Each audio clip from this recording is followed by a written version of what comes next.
Welcome to WYCD Wicked Pet Fans, What You Can Do. It's your old pal Jake, and we are looking at the Project 2025 Bidges. These include a list of training videos from ProPublica. Or collected by ProPublica for what MAGA folks are going to do if and when, for what MAGA folks are going to do if and when they take power, and this is why we should not let them, because it is horrific stuff. We got a really good one coming up in a moment. I'm just gonna start it playing because it's about security clearance. Security clearance for MAGA folks. For context, Jared Kushner, the president's son-in-law, had to be given temporary security clearance, and then he just needed the regular clearances waived because he couldn't pass it. Incidentally, this is the same guy who got bailed out for a couple $2 billion by the Saudis for his residence, or his building that he bought at 666 something Avenue. Yeah, they're going over what MAGA folks will encounter. Here it is.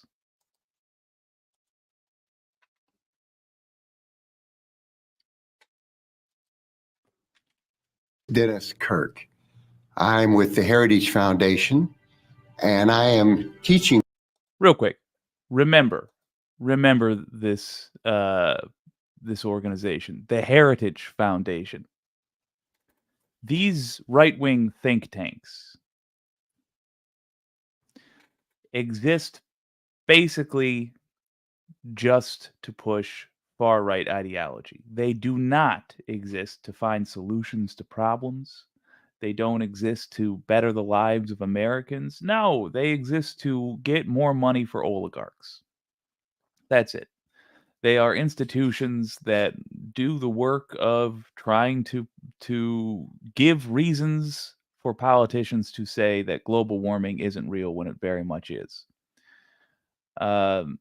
They are sometimes things like the Federalist Society, which exists to put in far-right judges who will be smart enough to say that they don't believe the things they believe when it comes to Senate confirmation, but also corrupt enough to pursue those ends when they get into office anyway, or when they get into their position of power anyway. Pay attention to these organizations. You see anything from the Heritage Foundation, know you're seeing something evil. You today about federal background investigations and the security clearance process. In the eyes of many in the world, this every 4-year ceremony we accept as normal. This driving have been some danger. Well, courage, America's.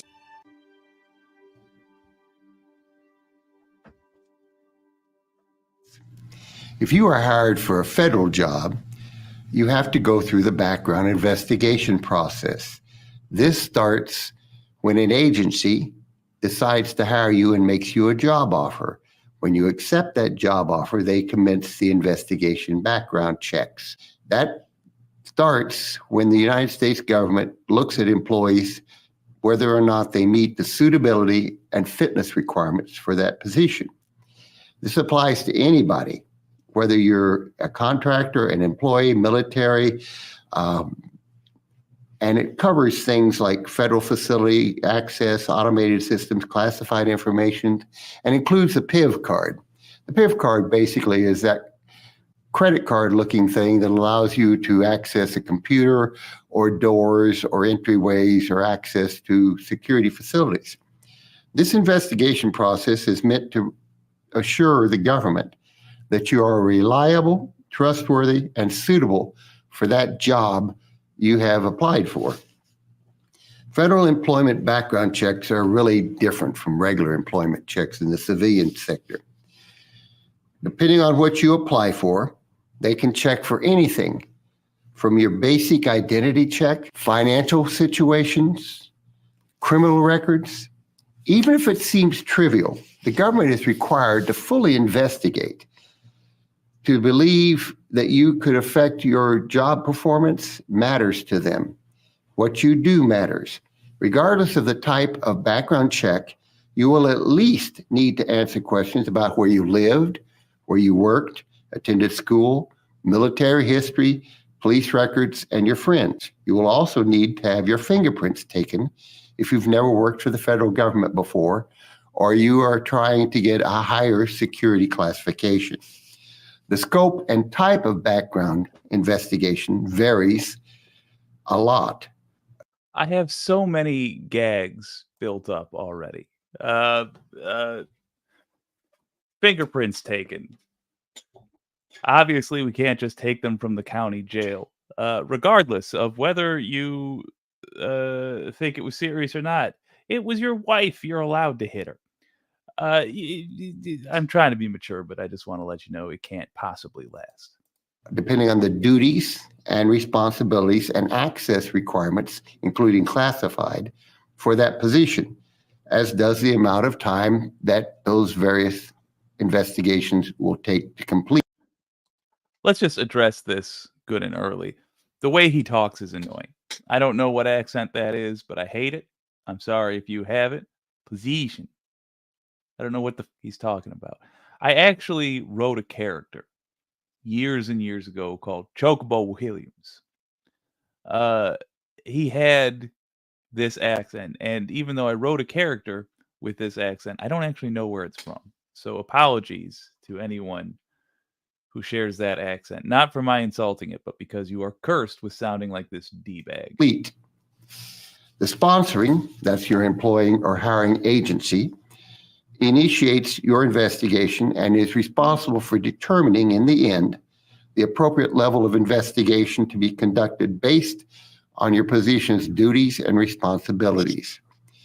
After your sponsoring agency determines what type of background investigation you need, they may conduct the preliminary investigations themselves if they're an authorized investigations service provider, such as the CIA, the NSA, and other certain intelligence agencies. Or they may request another investigation service provider, like the Defense Counterintelligence Security Agency at the Department of Defense, to conduct that investigation. There are certain steps required to complete an investigation. Step one is the questionnaire, filling out the forms. There are several forms: suitability, the standard form SS-85, the standard form SF-86. In order to conduct the background investigation of you, your sponsoring agency will ask you to complete an electronic questionnaire to include standard government forms, as well as various releases and supporting documentation, medical releases included, etc. But the agency gives you a code. You go onto the internet, you sign in, and then you can fill out the forms. During today's training session, we will focus on the SF-86 documentation. which is a form that many political appointees encounter upon accepting a job in the federal government. A guide to completing the SF-86 will be attached and is a reference material to this presentation. The current Intelligence Security Agency. The EQUIP form will still be used by OPM for things like the suitability test, and just don't apply for that job. If you're not a nuclear scientist, don't apply for that job. Not a surprise he's got to warn these types that, again, these are people who don't think anything done in the government is real. They think it's all just people putting on hats. Supporting documentation will also be requested from you, depending on your situation, to include but not limited to citizenship documents, residence history, employment history, and your selective service number. If you're a male, you know that they threw in the citizenship documents just to make the sort of people listening to this very happy. Oh, good. Mein Führer is rooting for the Juden, trying to find them in our society. You must have applied for the selective service if you're in that age range where that applied. To not have that means you would not be qualified. In today's training session, we're going to review the background investigation process and equip you with the tools you need to properly navigate that system efficiently and effectively. To start, providing the information requested is mandatory. It's voluntary for you, but mandatory to get the job. If you don't supply it, you won't get the job. It will adversely affect a position or classified documents. It will very negatively affect your chances of employment and the job status if you have a current job and you've applied for a higher classification. Good to see you, AC. Wonder where everyone is. We got 9 folks here now. I think there's folks just hanging out. I think the usual crew is might have seen that this was supposed to start at 8, but that was an arbitrary time. We got a lot of these videos, different type of stream. We're just combing through them to show folks what's ahead of us if we allow a Trump presidency. And the potential consequences include, but are not limited to, removal, debarment from federal service, loss of eligibility for access to classified information, filling out yours will help you if you request, fill out anything that you have questions about, or inaccurate information. There are systems in place now with EAP where they can tell if you've filed a wrong zip code for the city you say you're in, and they will automatically fix that. But for other incorrect information that is obviously incorrect, they will ask you to correct that. Your sponsor. It just says so much about the things they feel they have to warn their potential employees about. Like when you're filling out security clearance information, don't lie. I mean, it says a lot about their understanding of the character of their kind, which is to say it doesn't exist. Agency has the right to determine your suitability and make an unfavorable determination at any point during this investigative process, whether. Yeah, let's talk about this a little bit, Bella Lugrisi. Trump's pick to lead immigration enforcement, Tom Homan, has argued mass deportations are necessary to protect the American people. I heard David Feldman put it best. Hey, Sandy! Good to see you. I'll address your comment in a moment, but David Feldman put it best when he said that immigrants are the new Jews. The far right need scapegoats. They need a hated group, and the group serves 2 purposes. One, it's who they can blame all of their failings on. The right.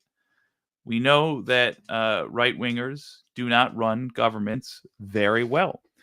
Not in their mild form, with the old-fashioned Republican Party. They got us into a 20-year-long war over nothing. The 9/11 was blamed on countries that did not participate. We used that as an excuse to go to war for 20 years. They're terrible with the economy. Reaganomics has gutted the middle class and has given us a society that consists of the super rich and the struggling. That's it. But in their extreme form, it's that but worse. They're horrible at running governments, so they must have groups to blame. The main group they choose is immigrants, but they also serve another function, which is a target for cruelty. Their voting base, the people who are the brown shirts, the supporters of the far right movement, are sadists. They're people who harm others for sport, who enjoy the suffering of others, and they look for excuses to harm others. That's what motivates them. That's their daily inspiration. You can't pass a bill every day, but you can lynch an immigrant every day. There's enough of them for that. So that's what they try to do.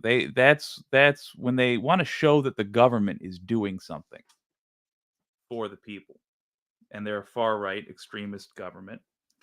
The thing that they show, their daily progress, is measured in cruelty to immigrants. We put them in concentration camps. We separated that. This happened already. We separated them from their children, and it was cheered on by the right wingers. It revealed the character of the modern American because we allowed this to happen. We all allowed this to happen. Me too. That's who we are. We're a country that allows children to be kidnapped and taken from their parents. And a whole lot of them will never see them again because we deported the parents and kept the kids. We separated them. That happened. So it doesn't surprise me to hear that this Tom fella has argued mass deportations are necessary to protect the American people. I'll just tell you the facts, even though you know them already. But this should be heard by regular folks. Immigrants do less crimes per capita than U.S. citizens. Let me repeat that. Immigrants are responsible for less crimes, violent or otherwise, per capita than U.S. citizens. Why? Because there's extra punishment involved for them. Yeah, they could do jail time. They could also be deported.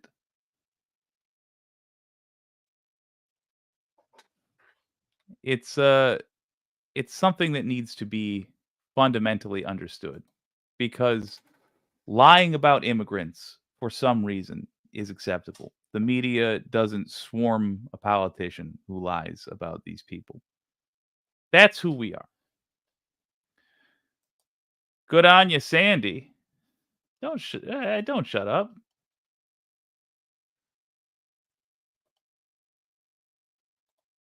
I'm not leaving. I'm just gonna spend the rest of my life in a different manner than I thought. Can we even be YouTubers safely?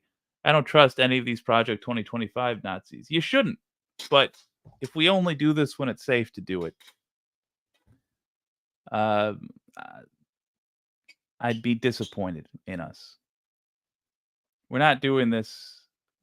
We already are not doing this for money. Clearly, we're not doing this for fame. We're doing this because we believe it to be correct. We believe it's right, and we believe that the country we live in can be better than it has been. That's why we do it. So we should keep doing it even when it's dangerous. And if you feel that you can't, I understand, but I think we should. There you go. I'm not leaving. I'm just going to spend the rest of my life in a different manner than I thought. Yeah, I mean, we might have to bounce around our signal, do a VPN or something. Religious nuts mixed with tech bros. What could possibly go wrong? Yeah. All right, let's keep this thing playing. Whether or not EQIP or EAP applies, if they determine for some reason that you're not suitable and that you're not, for the good of the service, a person that should occupy that position, they do not have to hire you. A favorable final determination can only be provided after your investigation is complete. However, interim eligibility or access may be granted to you at the discretion of your sponsoring agency if specific portions of your investigation return favorable. I feel like he's hamming up that accent, and it's a hell of a thing for me to say, I know, but discretion. What the I'm gonna stop making fun of the accent, because you know what? I have a feeling that accent would sound better coming out of the mouth of somebody who, possessed a soul, but I do really, hate this guy. This guy looks like the sort of person who's considers himself a casual member of the KKK. I really just hang out there as a sort of a friends club. I only go to cross burnings every couple of months. I just don't have the energy anymore to do them every weekend. Oh, Favorable results. In other words, you might start the job and later get a negative result, which will remove you from that position. As a political appointee, you do not have appeal rights from that decision. During your investigation, the Defense Counterintelligence Security Agency, or DISA, may conduct searches at law enforcement entities, courts, your prior employers, educational institutions, creditors, and other record repositories where they can find out anything about you. Your friends, co-workers, landlords, family, neighbors may be contacted to verify where you lived, worked, or went to school, and your behavior during those periods of time. Additionally, an investigator may interview you to verify, expand upon, and or clarify the information you provided on your investigative questionnaire. Be truthful at all times. It matters. Several different investigators may work on your investigation at the same time, depending on the locations of your listed activities. Some of you will have had overseas trips and internships. Those embassies at that country will be contacted, and their local investigative officers will determine the truth or not of your statement. They may be federal employees or contractors to an investigation services provider, all doing the same work and following the same laws, rules, and regulations in their conduct of their affairs. The investigators submit reports, and these written reports of searches and interviews come back through a report of investigation to the primary documents providing agency. Once that investigation is complete, it is sent back to your sponsoring agency so that your sponsoring agency can make a suitability, fitness, and or security determination regarding your employment. For some types of investigations, a written request is a primary means of gathering information about a person's character, conduct. it's important to note the Trump team had a lot of problem with this stuff. Notice he was saying, we're going to contact friends, family, the people that know you to find out a bit about you. Well, that's because they had a lot of issues with folks like this. Case in point, Corey Lewandowski. I believe he was a girlfriend beater, or maybe it was a wife beater. Corey Lewandowski. Oh, American commentator now. Oof.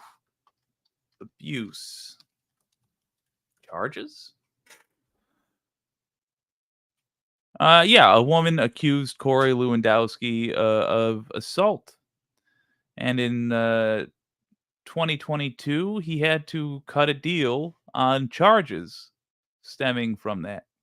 He was charged with misdemeanor battery. That was part of Trump's White House staff, Corey Lewandowski. So he's saying we're going to contact people who have known you and make sure you get your story straight. Make sure they tell the same lies you told us.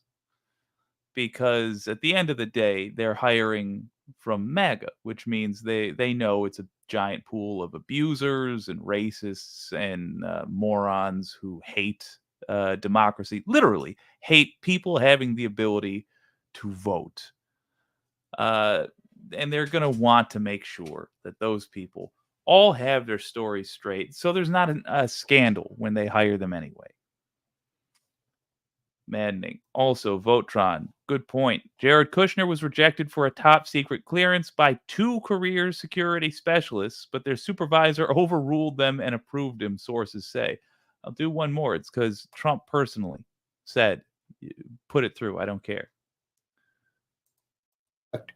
Or employment history. The agent will send a letter asking the school, can you verify that John actually graduated in the year and did he have any problems at the school? In these cases, DISA sends that written inquiry to the employer, for instance, to verify the individual's employment history and gather relevant information. For other types of investigations, however, DISA may send an actual investigator to gather this information personally, sometimes under oath from the provider.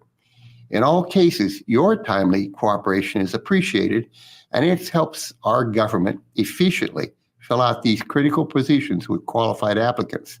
We want you to serve. This is how you get there. Each agency has their own personnel security office.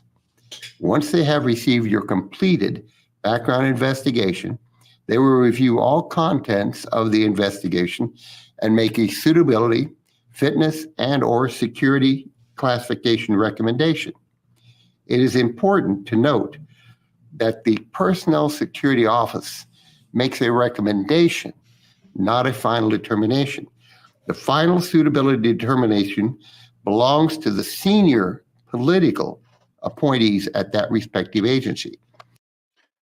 Really worth noting. That means that whether or not these people who supported a coup pass the security clearance, at the end of the day, it's up to a political appointee whether or not they get the position or not. Let me try that again. Whether or not they get the position. So that means in MAGA world, and you've seen the utter lack of morals these people have, the absence of character possessed by every single MAGA wretch that exists.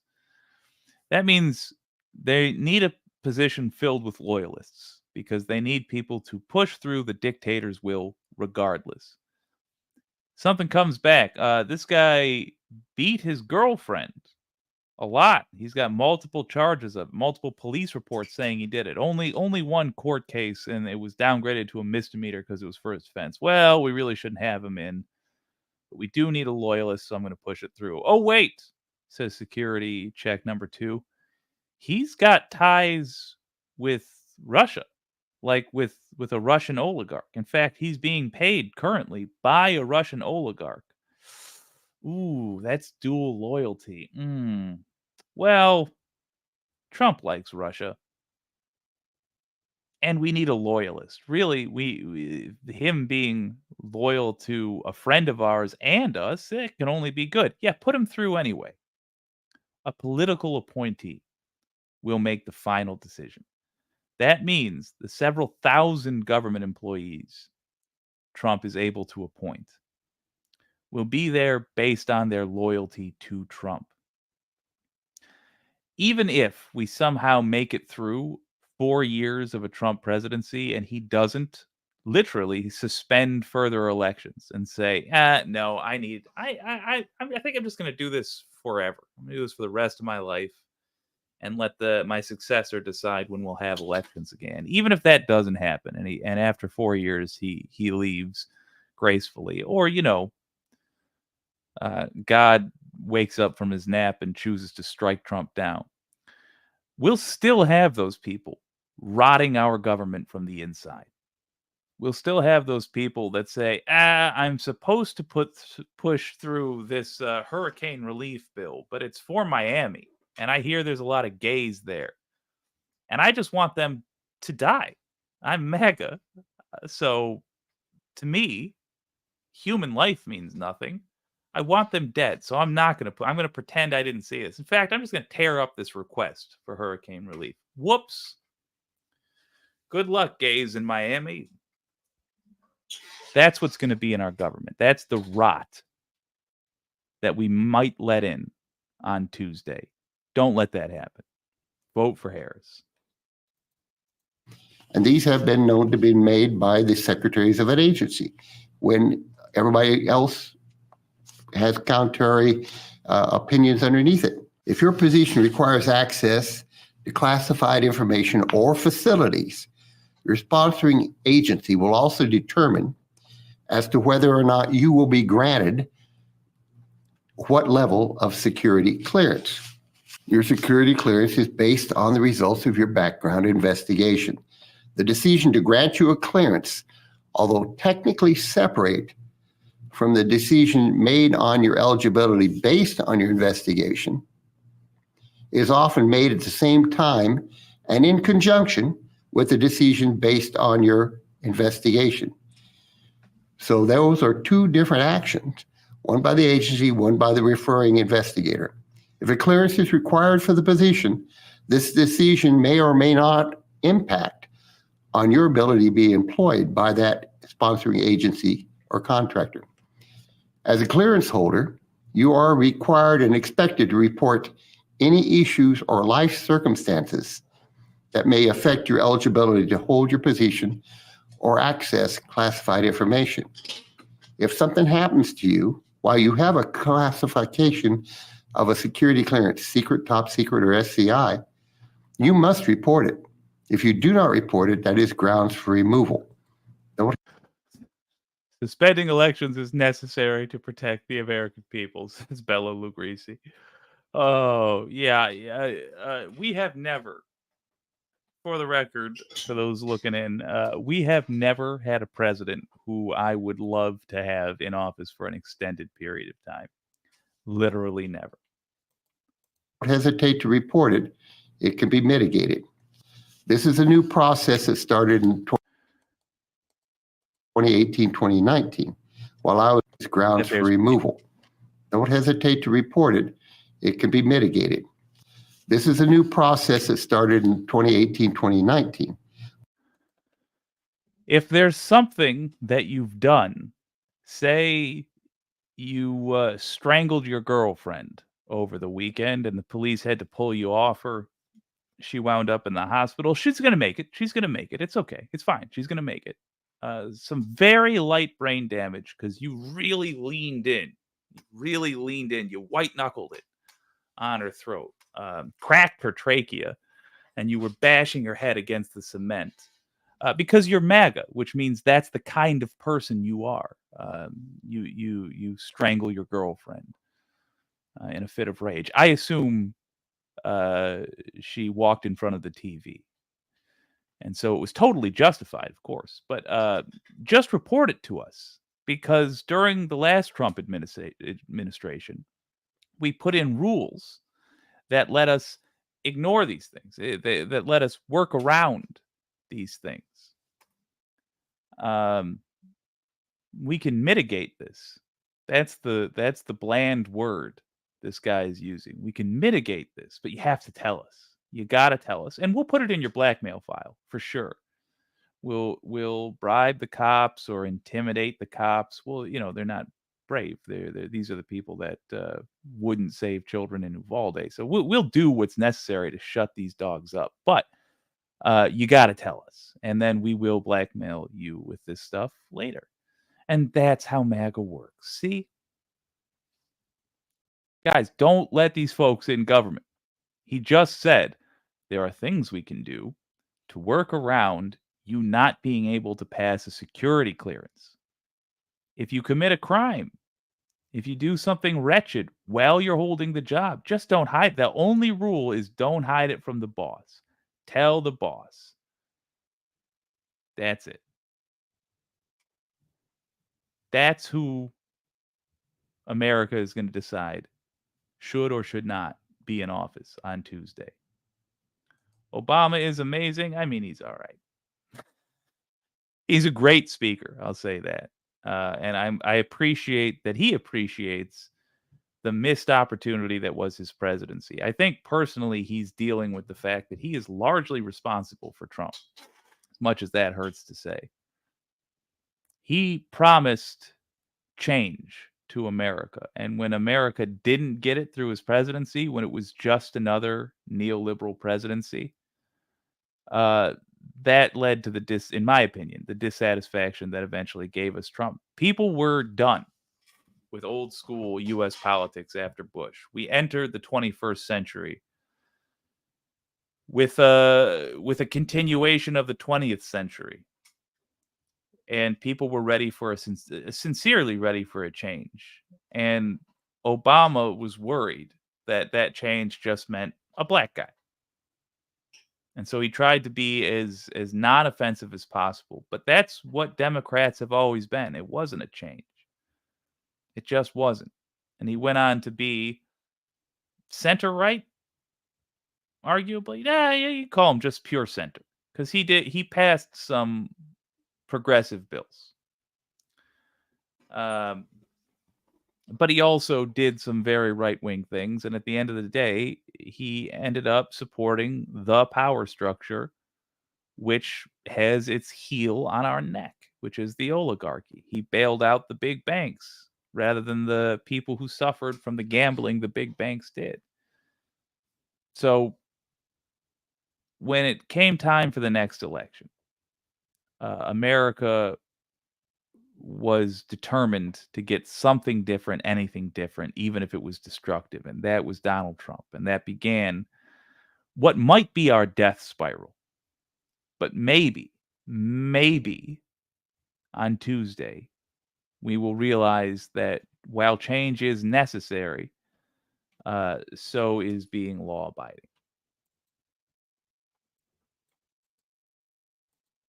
While I was at the Office of Personnel Management, the investigations policies and procedures have evolved since the 2016 time when some of you served previous administrations. The entire investigations community is now in the midst of transitioning from a periodic reinvestigation procedure to a continuous evaluation or CE model, also known as continuous vetting, to ensure federal, military, and contractors continued eligibility for employment and or access to classified material. This model consists of you enrolling in a program that will track and alert your employing agency or organization to any changes in your eligibility based on suitability and those factors that determine whether you can still have access to important information. In other words, we know you can't be trusted, so we're going to keep investigating. But also, we might arbitrarily decide you're disloyal at any given moment. Used to be you get a background check to see how you behaved in life up until getting the job. We see if you can be trusted, and we either give you the job or don't. Now that plus we're going to keep looking into you. We're going to keep, there's several thousand government employees. We're going to keep an eye on all of you all the time. We want you looking over your shoulder. We want you goose stepping to the right beat. And if you go against mein Führer, expect to lose your job and perhaps your freedom.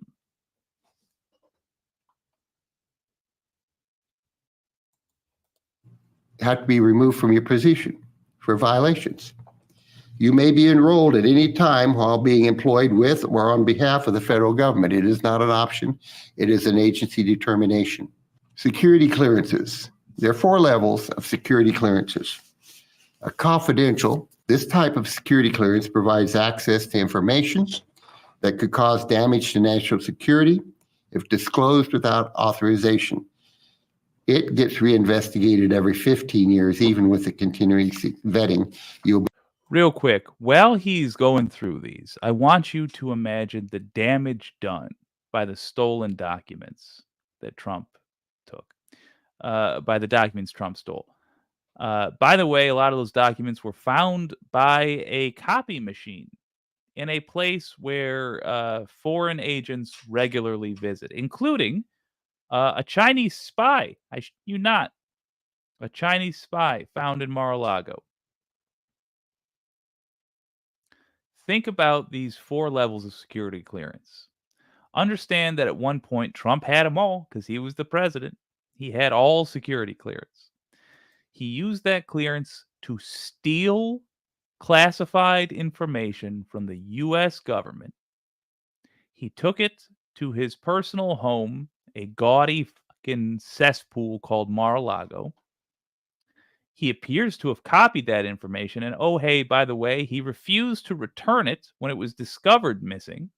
And oh, hey, by the way, he tried to hide it when the government came to collect it, as in the information that belongs to us and not him.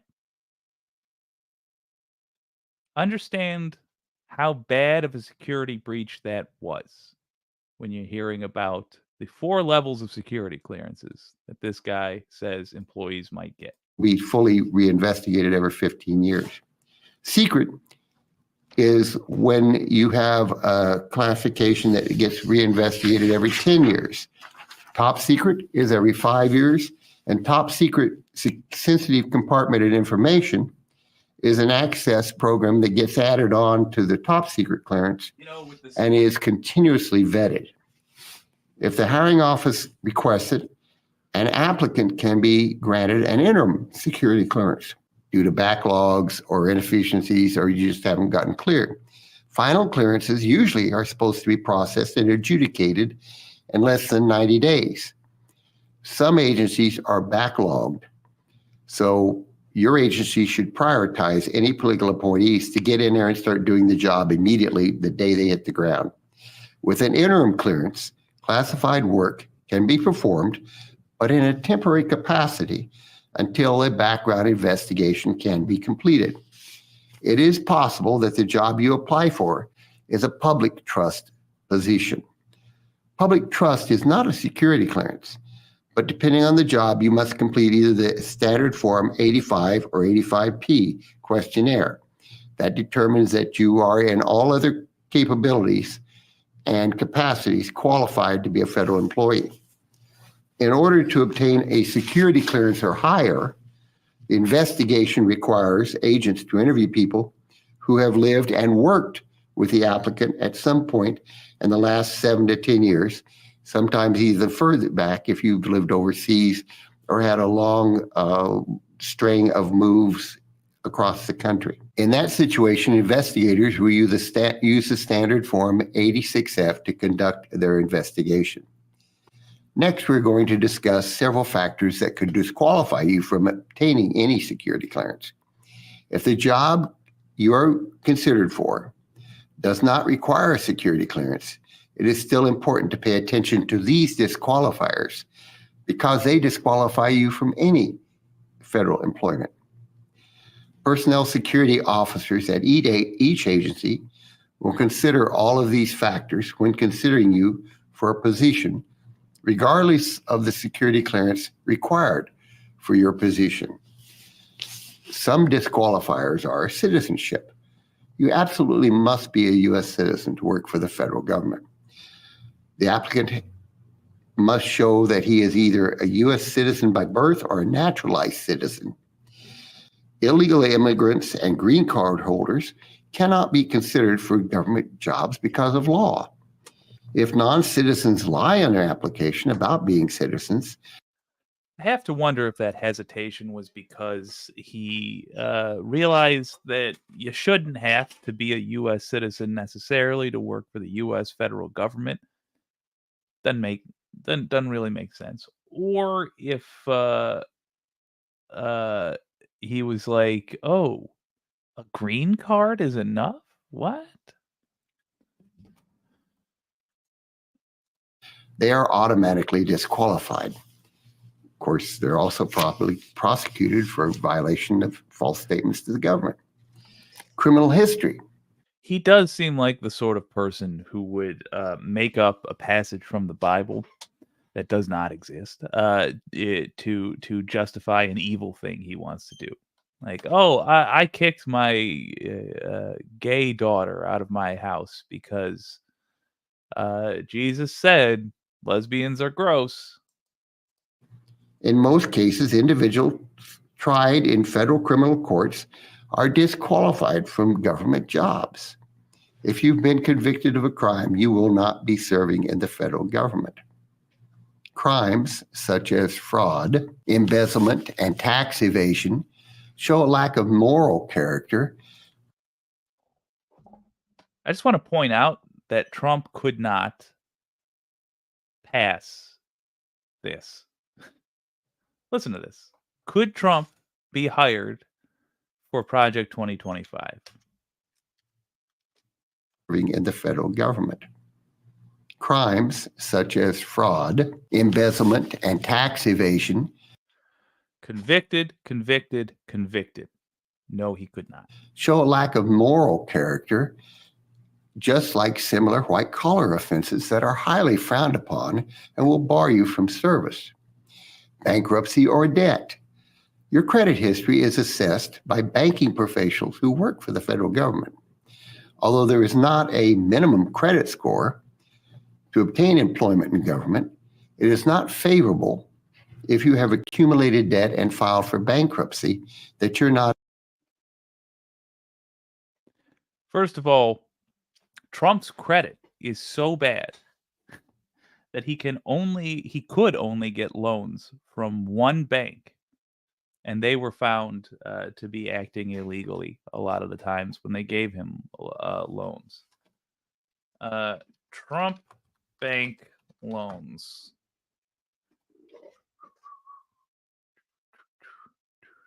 Wasn't Axos.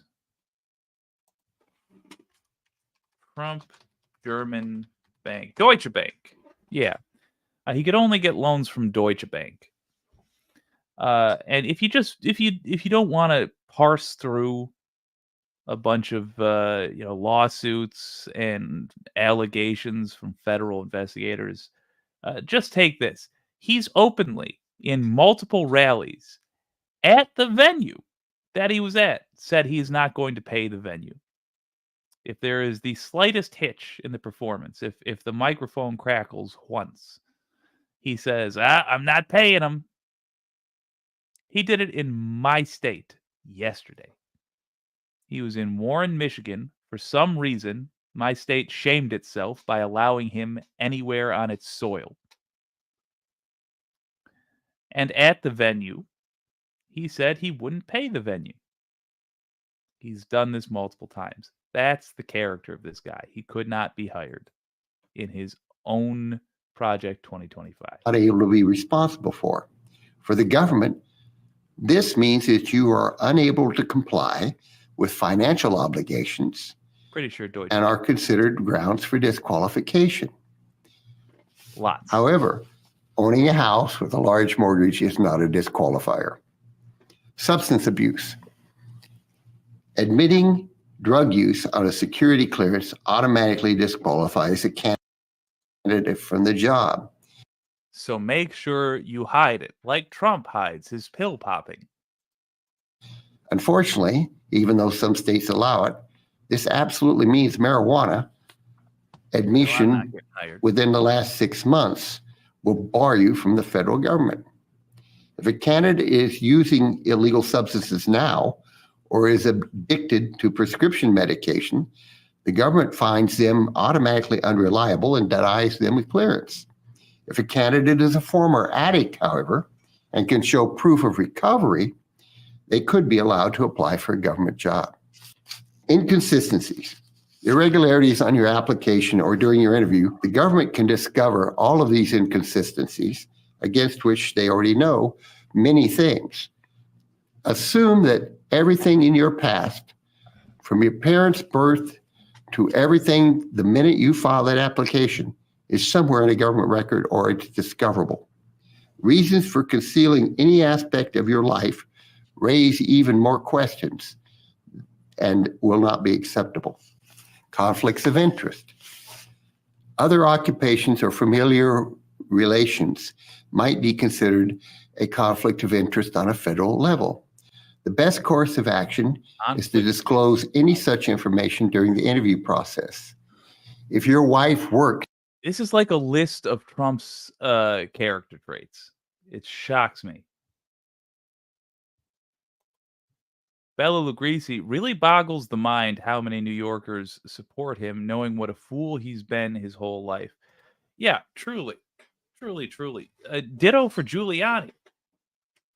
They know what a bizarre effing gargoyle that guy is. And yet it's not an immediately disqualifying thing that he's associated with Trump.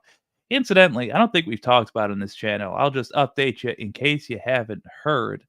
Giuliani has to give all of his stuff to the 2 election workers that he did, stochastic terrorism against. You know, the 2 ladies he tried to get killed by way of intimidating them. He didn't want them to testify against Trump. And also, he needed a scapegoat. And don't forget, I said it was immigrants earlier. I nearly forgot. In the minds of MAGA, anybody who's not white is the other.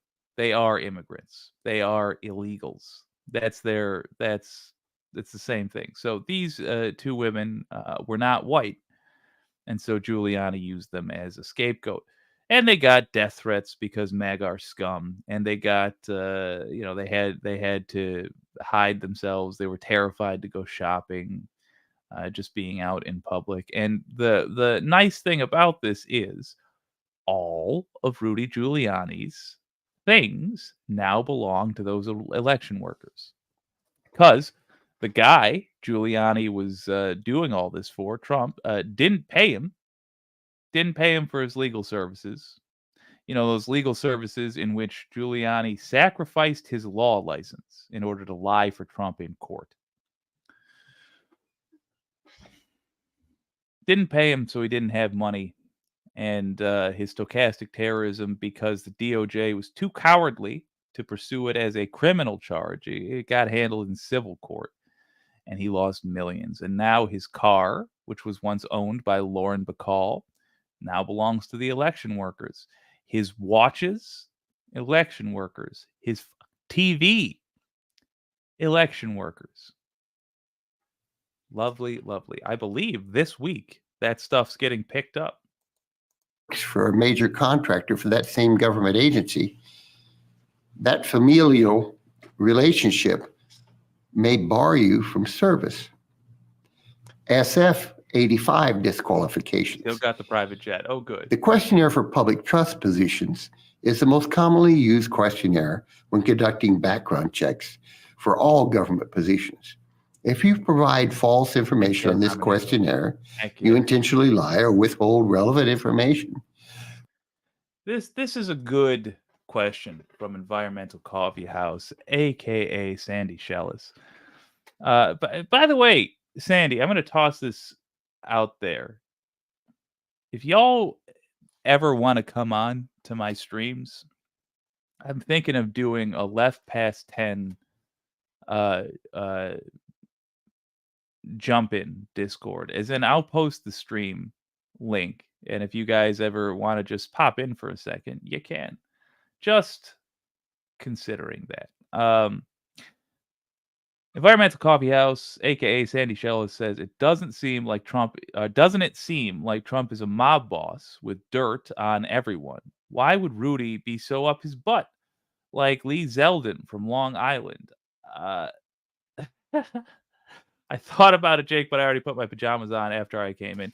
No, I don't even have the wherewithal to do it now. I just mean as like, I don't know. Just what do you think of that as a concept? Like, I like the idea of a surprise guest appearance randomly, like it could happen at any moment type thing, and just have. We'll talk about it later. But yeah, you ask a great point, or you ask a great question, you make a great point. Yes, he does. In fact, that's Roger Stone's function within the Trump world. The failure of our DOJ to prosecute these people hasn't stopped us from learning how this criminal organization works. Rudy Giuliani he lost his law license, but he was the guy that went and harassed people in court. But he's the new Roy Cohn. And as you can see, he's a less good version of the Roy Cohn. The person who harassed people outside of court was once upon a time Michael Cohen. But now it is, oh my gosh, who's the guy with the Nixon tattoo? Roger Stone. Now it's Roger Stone. And he handles the blackmailing. Trump learned a lot from Jeffrey Epstein, for example. Jeffrey Epstein got his money by being a blackmailer. That the Epstein Island thing, that was something diddling kids that Jeffrey Epstein loved to do. He would have done it for love of the game for sure, but it was also a business. He invited all these powerful people around and then got documentation of them doing the wretched, shameful things that they did on that island. And that's how he got his billions. He got blackmail on folks, on powerful folks, and used it. Trump learned from that. And Roger Stone is the guy that helps him carry it out. Case in point, when Matt Gaetz was first getting in trouble for the kitty diddling he did, the child sex trafficking he engaged in. I welcome a lawsuit, by the way. He's now going back to court for that. But when it was first happening, he contacted the Trump White House and asked for a blanket pardon for anything he had done up until that point. And Roger Stone told him, here's what you got to do. I understand that you want a blanket pardon. But what you have to do is write Trump a letter. Put this in writing, you moron. Write Trump a letter detailing everything that you did. Just pour your heart out. Write him a letter saying exactly what you did, what you need a pardon for. And we'll see about making it happen. Well, moron that he is, Matt Gaetz actually wrote that letter and sent it to Trump and didn't get a pardon. Somewhere out there, probably in the possession of Roger Stone, is a letter which is Matt Gaetz's confession to a whole bunch of crimes, including kitty diddling. He does have dirt on everyone. He does like to surround himself with people like Corey Lewandowski who beat their girlfriends and kitty diddlers like Matt Gaetz. Rapists like Rudy Giuliani himself. That guy told a woman who had just divorced her husband that he'd give her $1 million a year as a paycheck. Come work for me. And oh, by the way, working for me entails being a sex slave. She did it. He didn't even pay her. Rapist. He surrounds himself with these people because it's easy to blackmail these people. And yeah, I'm sure to some degree, he feels more comfortable around his own kind because he himself is a foul wretch of a human being. I'm sorry, I didn't mean that. He's not a human being. But he is a foul wretch. But there's a business aspect to it as well. The business is blackmail. It's what he does. It's the only reason people put up with him at this level. People with actual power put up with him. He blackmails them. Putting up with him might be a matter of appeasing their awful constituents. A lot of these people rely on the scum of America to vote for them, and scum likes Trump. But the people that work with him, the people that sacrifice for him, they're being blackmailed. Every one of them. You will be disqualified. Bad credit. When you're applying for that public trust clearance, bad credit might be a determining factor if you've not been covered. But that depends on the position. If it's a low-risk position, and I'm talking, you're not going to be as a janitor, but that would be a low-risk position, a moderate risk or high risk. So a high-risk position, it might be a very bad bar. Now, how do you improve your chances of getting a government position? Well, blackmail helps. Becoming permanently employed in the government is not an easy or automatic fact.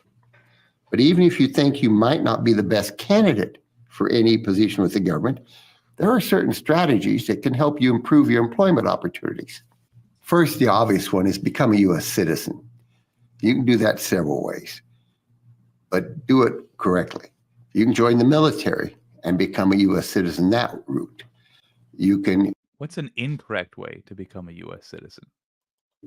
become a naturalized citizen and do it in that route. The first matter verified in a federal criminal background check. Is it wrong to be a nice guy? I don't understand the question, but no, I don't think so. Check is citizenship. If you lie about your status as a citizen, you're automatically disqualified. It is mandatory then to first work at becoming a citizen before applying for a job. Be qualified. Do not waste your time and energy on a position that requires different qualifications than what you have. If you can show that you're a nuclear scientist, apply for that position. Shade Dragon, does anyone else remember when one of Trump's aides said he personally came up with one of Trump's talking points because he wanted some, by which it was clarified he meant stimulants? No, I don't remember that at all. I do not. Odd. Pinkerbell, do they think a lot of non-citizens will be watching this video? No, but let me tell you, I think what they're doing is stressing who the enemy is. I think they're focusing on that so much because they want to make it clear that the people they're going after are non-citizens. I think they're saying, I want our new employees to be looking for illegal immigrants under every desk, basically.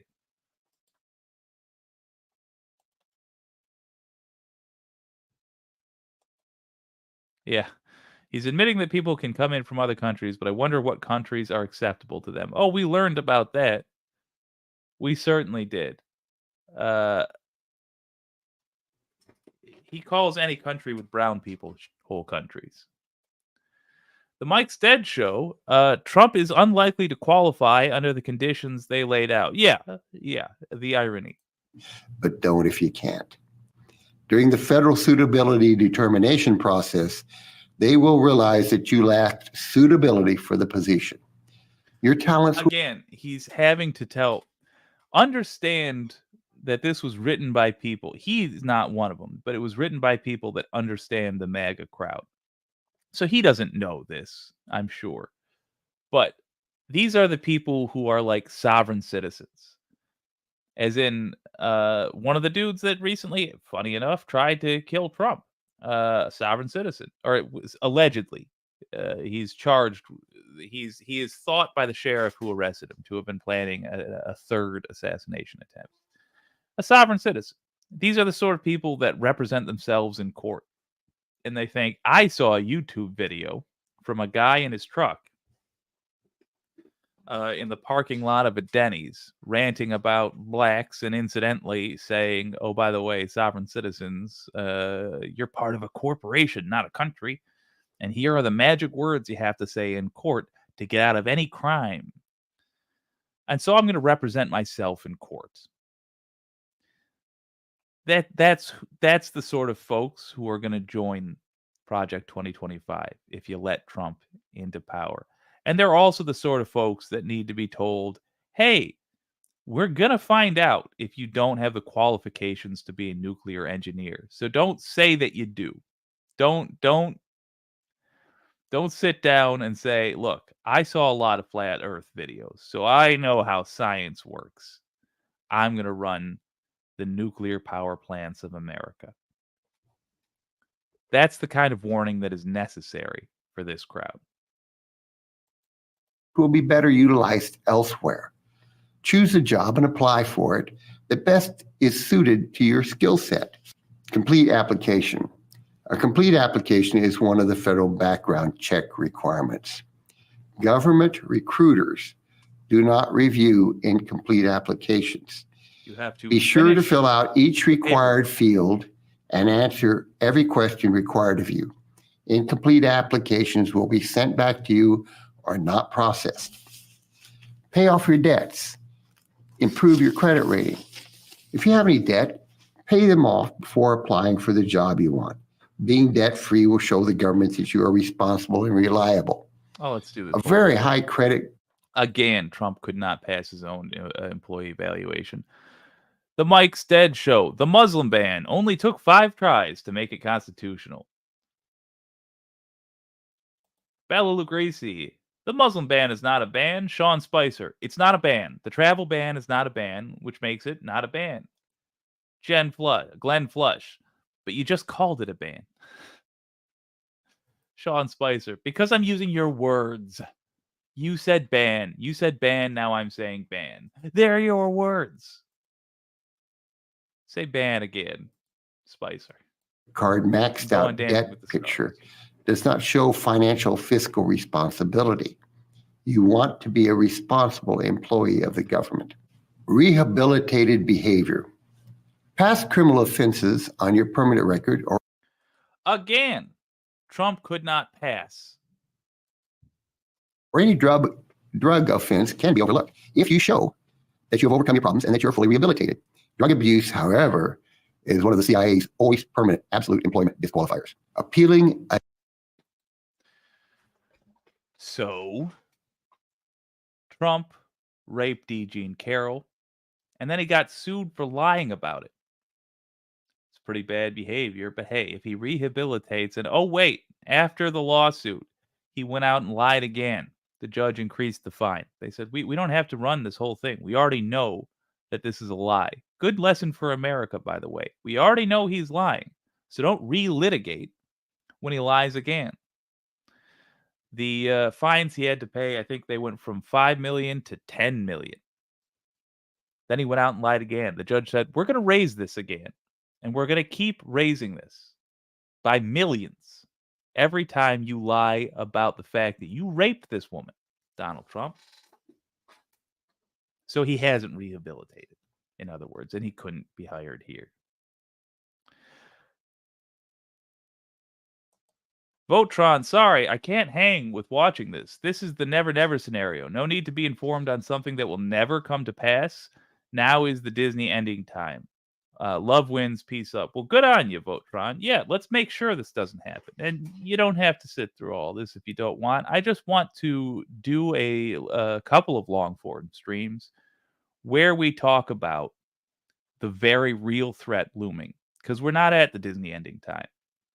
Right now, we're wrestling with Gaston on top of a high ledge. And one of us is going to go off. Let's hope it's Gaston. Then we get our Disney ending. Because we're not there yet. This is a very real threat as of this weekend. I hope all of these videos are irrelevant in 4 days. But we're not there yet. But if you're already planning on voting for Harris, good for you. If you're already planning on getting somebody else to go vote for Harris, good for you. In the meantime, hopefully, I can convince some people. And, take the night off. You don't have to burn yourself out on this stuff. A denial or revocation of a clearance. What's going to happen is you will be denied a clearance and you'll think you should appeal it. There are processes. When you're denied a clearance or you have been revoked for a continuing evaluation factor by a central adjudication agency, you have an opportunity to appeal that decision. You first appeal through your agency security personnel office. The process for doing so differs between military and civilian personnel. In Executive Order 12968, Access to Classified Information, you will find the process for military and civilian personnel.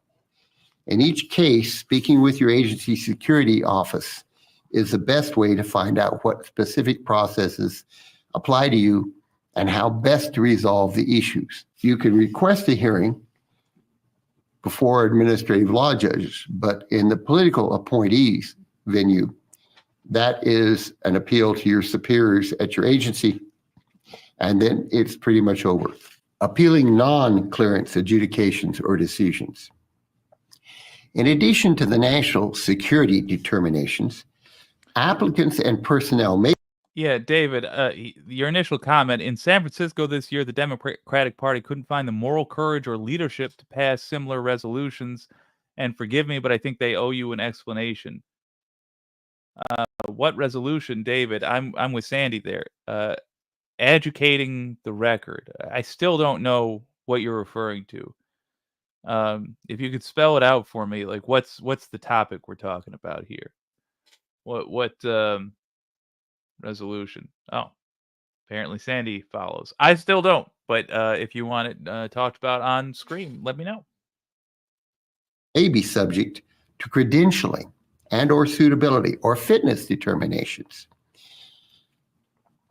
If you were a college kid and had a lot of drinking in your record, the fact that you've recuperated and you don't have any now certainly stands good for you, but you may need to explain that to your security personnel office. Unless you're Brett Kavanaugh. The policy and regulations under which these determinations are made Thank you, Sandy. will vary by position type, as do the procedures that are to be followed in an unfavorable decision by your agency. If an appeals process is available, notification of that process and the requirements for appealing it will be provided to you in writing by the adjudicating agency and served on you personally. Questions about which process applies and how the process works should be directed to your agency. Your White House liaison office for political officers is the people you want to talk to first. For example, for positions in the competitive service, positions in the accepted service that are non-competitively converted, or career appointments, the SES, that's the senior executive service, when a suitability action is taken against you, you can appeal that to the Merit Systems Protection Board. That does not apply to political. So what I'm learning here is that Trump could not pass his own standards. Trump would not be hired by the Trump administration. Public utility. Hello, fellow inquisitive earthlings. Hello to you. How does Matt Gaetz have a security clearance? Because we have a corrupt government. That's it. Trump profited from his assault of Clifford to the tune of $500,000. Not a surprise. I mean, I don't know how, but covered automatically disqualify you from working in any federal position. A background check is mandatory for all federal employees. You'll first go through suitability checks, fitness checks, etc., but then you will have a security clearance level, confidential, secret, top secret, secure. All right, so the thing we learned from the last one is that Trump could not pass his own security clearance. Also, his own security clearance requirements, and with good reason. By the way, those are there for good reason. Because what did we see Trump do with classified documents when he got his filthy hands on them? Well, he stole them. He stole them. Then he refused to give them back. He appears to have copied them, and we do not know who he distributed them to. That's Donald Trump. They also felt the need to specify things that people should just show up knowing. Like, for example, don't lie about your qualifications for major jobs in the government. Unbelievable. Shade Dragon, she violated her NDA from the consensual encounter and was ordered by a Trump-appointed judge to pay him for the violation. Jesus God. That's deeply sad.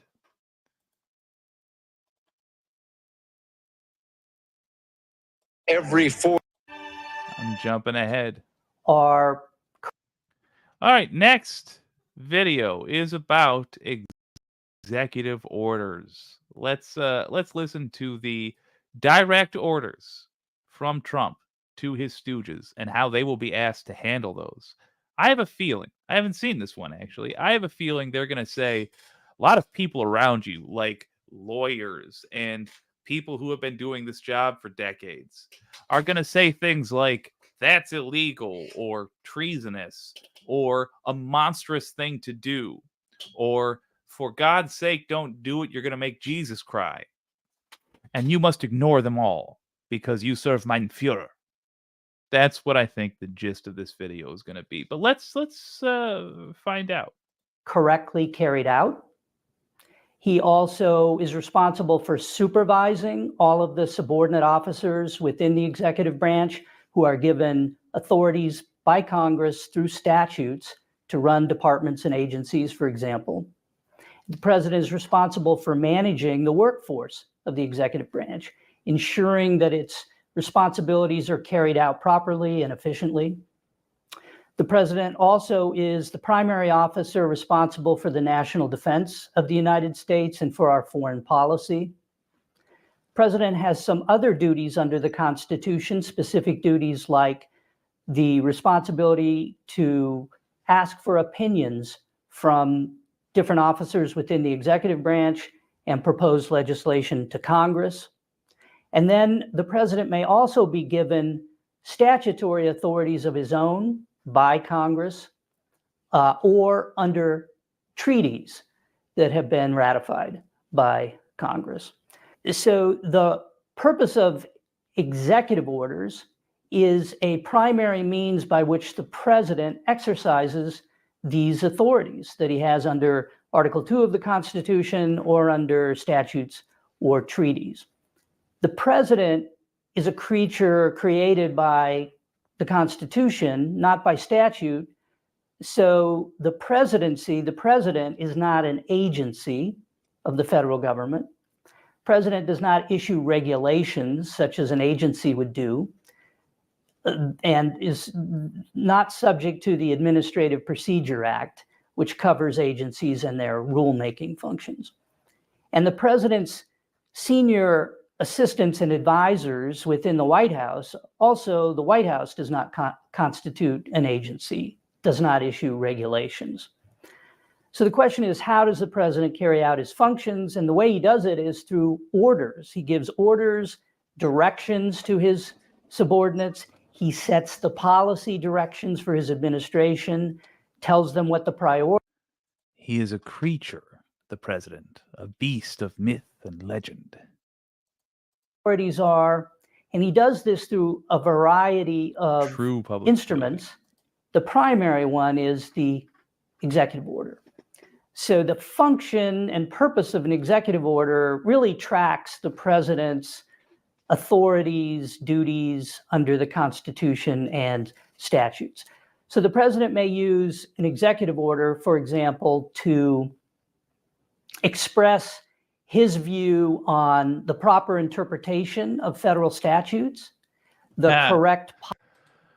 The president may issue an order, he says, to express his view on the proper interpretation of statutes. In other words, the law says, don't cross the street here, it's dangerous. And the president says, I interpret that to mean cross the street here and anywhere else you feel like, because there is no such thing as danger. Go do as I say. In other words, this guy is saying that the president can use executive orders to change the law. Interpret the law essentially means to decide what the law says. And if you want to disagree with him, you're going to have to take it to the courts. And being Trump, what's going to happen is he's going to keep delaying the case or appealing the case all the way up to the Supreme Court, which he put in charge, which will do as he says. These people are here to ensure that you're not waiting. You're not waiting for the results of those corrupt court cases. No, you're getting right to it. You're assuming what the president says goes, no matter how crazy, no matter how evil, no matter how power hungry this guy is, no matter how wrong the order is or the interpretation of the law is. You are supposed to do as he says because you are a MAGA loyalist. That is what Project 2025 is at its core. Do not let the bland way in which they talk about this stuff distract you from the reality of what they are planning.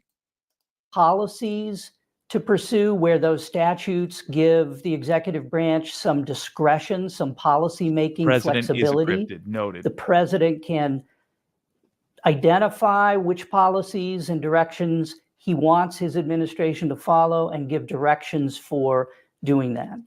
The president can use executive orders to supervise the Telepathically functions of declassifying documents. subordinate executive officers who are acting pursuant to statutory authorities.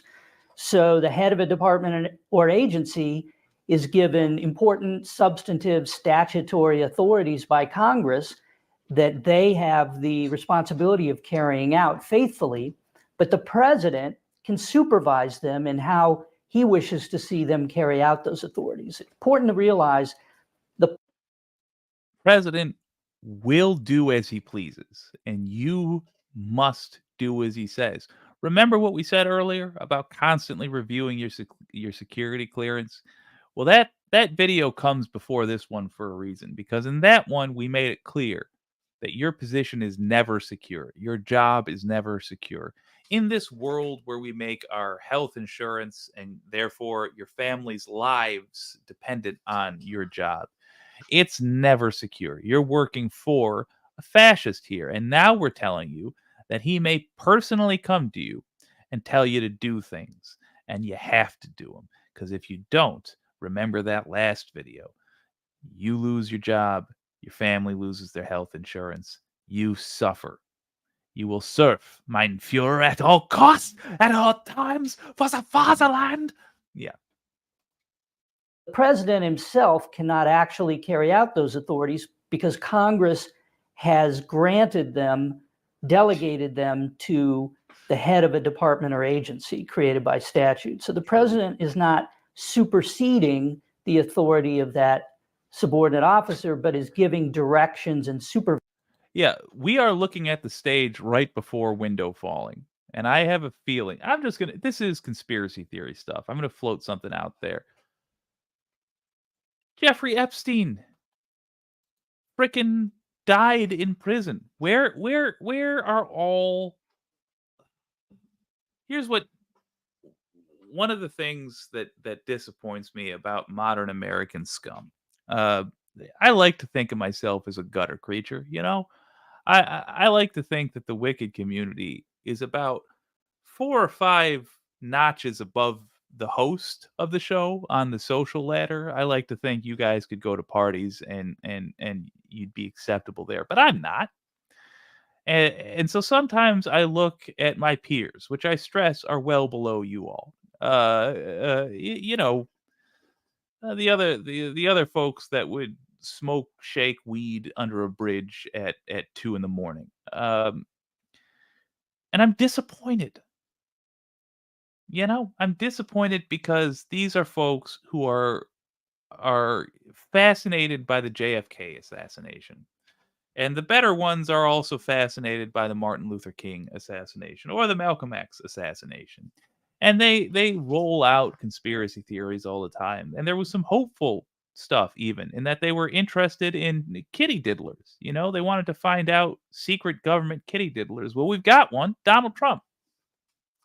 That's a guy who liked to walk in on underage girls during his beauty contests, which he held, it appears, because he said on camera, largely because it put him in a position where he could walk in on them changing. And he hung out with Jeffrey Epstein, a well-known blackmailer.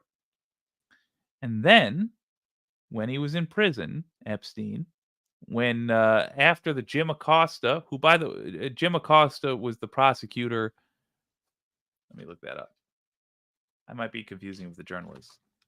I am accusing it with a journalist. Yeah, excuse me.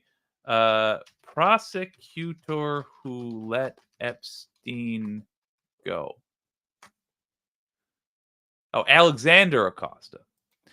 After Alexander Acosta let Epstein go, and at the initial time Epstein was caught, really downgraded his charge from child sex trafficking, which is what he was engaged in. Trump hired Acosta,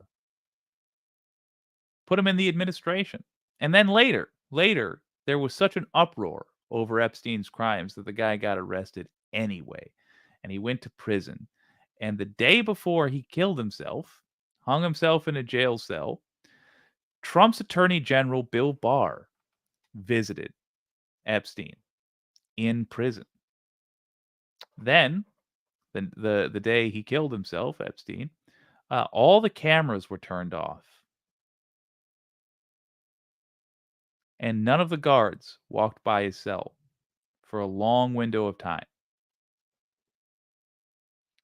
Even if it was legitimately suicide, it can't be denied that Bill Barr visited him the night before, and all the cameras were turned off to monitor him, and none of the people that were supposed to monitor him did their job that day. They gave it looks like he was given, whether intentionally or not, an opportunity to kill himself and perhaps motivation the day before from Bill Barr. Then, who went to prison next? Well, Ghislaine Maxwell. And Trump said, I wish her well. And he alluded to Epstein's suicide. My point is, I would expect other people who spend their time musing about this stuff to take an interest in that, assuming they had a genuine interest in this sort of thing. Because if they don't have a genuine interest in conspiracies or bad people getting away with bad things, if they don't have a genuine interest in that, then that just means they were bored. Just means they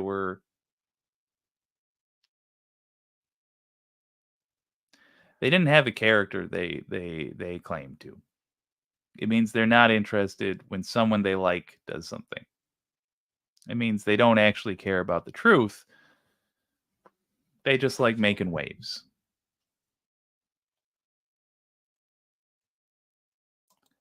I'm not sure I agree with the fact that the sheet couldn't have borne his weight, but maybe. I just don't think, I don't think we need to. We don't need to speculate on new facts to make it more suspicious. You know what I mean? We don't need to be like, and also the marks on his body didn't align with the fabric of the I don't know. I haven't done a test on those sheets. I wouldn't take it. I don't know who said that the sheets couldn't have borne his weight. Cloth is pretty durable as far as I've seen. You can twist it up and make it into a rope. Just the stuff we know is suspicious enough already, right? It's madness. Wicked Foxy Dragon, good to see you. I'm just chastising fellow conspiracy nuts for not taking an interest in other people's in conspiracies that affect the right wing. But frankly, I've strayed from the point. The point is this. Project 2025 is bad. Here is what they are training their potential employees to do. Supervising how he wants to see that authority carried out. A very important distinction. President also has wide authority to set performance standards and manage the performance of the workforce within the executive branch, and can do that by executive order as well. Foxy, happy birthday. Happy birthday to you. My word. I should have said that as soon as you came in. Some executive orders relate to his foreign policy and national security functions. He can give orders to the military, orders for national security purposes, require that officers within the executive branch act in certain ways, in certain arrangements that he thinks are important to advance national security, and other functions to help inform him on carrying out his presidential duties. Important to realize some critical limitations on executive orders or really any other presidential action. Interesting. Because I want to see what they're bracing the henchmen for here. What limitations are they going to say their Fuhrer has? Document. The president does not have authority to make the law. That's what Congress does, the legislative branch, under. Now, bear in mind, he just said the president, according to him, it's not so, but he just said the president has the authority to interpret the law. That's what the judges are allowed to do. Our Constitution. And the president does not have authority to appropriate money, create budgets for the executive branch, Congress to spend money on different things. Again, that's a function of Congress. Congress makes appropriations of money, creates budgets for agencies. So an executive order must be consistent with statutory requirements, cannot violate statutes, cannot supersede statutory requirements, and must be carried out consistent with existing budgetary appropriations. President can't create new budget authority. Also, of course, fundamentally, they have to be consistent with the Constitution. They have to flow from some legitimate exercise of the president's own authority. So it's important to realize. They can affect private rights, as I'll talk about further. And if they do affect private rights or individuals or companies who believe they are negatively affected. Hell yeah, Foxy. Been phone baking and getting people to switch from voting for Trump to voting for Kamala. That's amazing. Thank you, Foxy. You're doing the Lord's work. That honestly is the best use of time you could possibly have. Well done. By some action taken under a presidential executive order, they may be subject to challenge in court. And of course, Congress may respond to an executive order in different ways. Congress may like the president's arrangements that he's created under executive order, and they might ratify them by statute and actually make them permanent through a new agency type structure that reflects what the president has put in place under an executive order. And Congress may also enact a budget for that activity to take place. And so in that way, actions that presidents take, directions they give under executive orders can sometimes develop into permanent structures, frameworks within the executive branch for how the executive branch is going to take action. And those frameworks may be supported by statutory laws, laws passed by Congress, budgets that are granted by Congress. And structure of a typical executive order. It's a fairly formal document. They tend to track the same general format, and that's usually enforced by the Justice Department and by the Office of the Federal Register. They usually start out with just a statement of authority. It's the president's constitutional authority and maybe some specific statutes sometimes referenced. They usually then start out with a first section, which is a policy statement. This is the president's statement of a policy for his administration, the reason for the executive order, the direction he wishes his administration to take on a particular issue. They may then include definitions of relevant terms that need to be defined for purposes of understanding the directions in the executive order. And then usually they'll have a series of directives, in the usual case, given to principal officers within the president's administration. These are typically cabinet officers, heads of departments that report directly to the president. These are senior officers of the executive branch appointed by the president with the advice and consent of the Senate. And the president, through the executive order, is typically giving them directions for how to advance the policy that's expressed in the executive order. Usually these... So he's going to say, here's a blatantly illegal thing, go do it. Okay. These are requirements. And truth be told, that's not what this guy just said.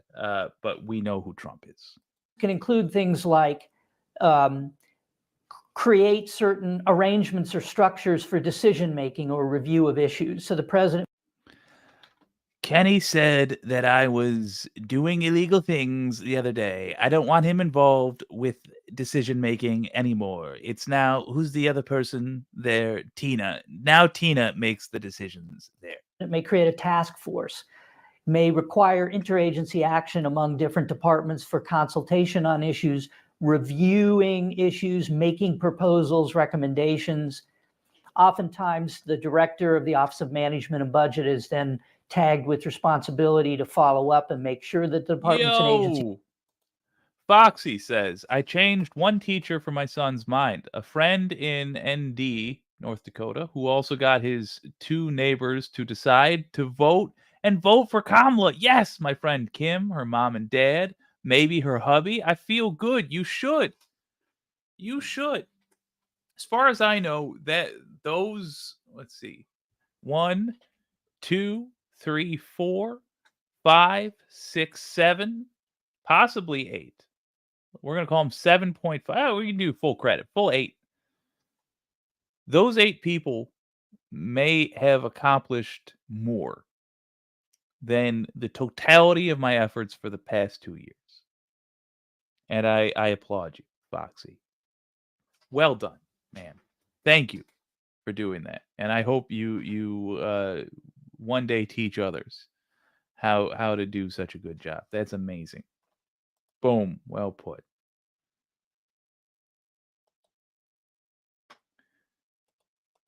Carry out those requirements and report back to the president with any recommendations, formulating reports, etc. And executive orders Actually, wait a minute. will Foxy, hold up. This is more interesting than the threat of Project 2025. What did you say that changed somebody's mind? What is it they needed to hear?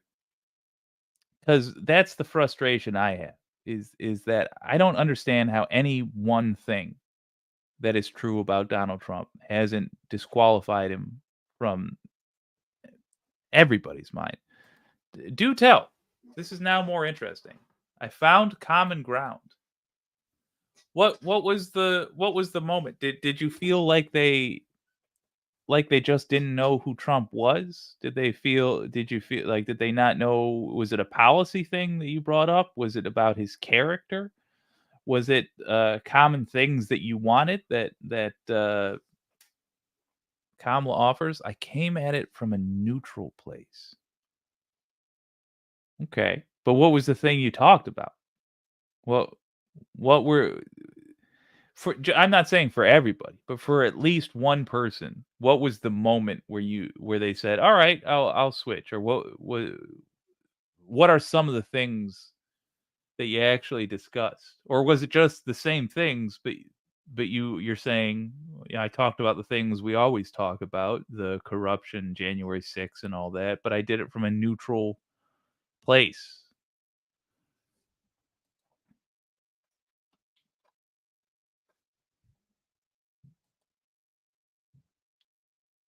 I'm truly fascinated to hear that. typically include some boilerplate language saying that they don't create rights for any person that are. It was little bits at a time here and there. Fair enough. Fair enough. May we never have such dire decisions to make again. Won't it be great if in the near future we're deciding between 2 people who have good visions for the country, 2 people who have exciting paths forward, and we're simply choosing which is the best. Yeah, have her call in. Her thumbs are about to fall off, for Christ's sakes. Sending YouTube VODs. Ah, clever, clever. Yeah, Foxy, if you provided some blog posts, nice. Foxy, if you want to call in, you are of course welcome to. I can send you the link, but also, and just keeping it real, yeah. But also, my God, take a break, enjoy yourself too. You don't have to perform if you don't want, but if you do want, I think you're more interesting than this guy. Enforceable against the government. And it is usually the case that the issuance of the executive order itself is not subject to court review or approval.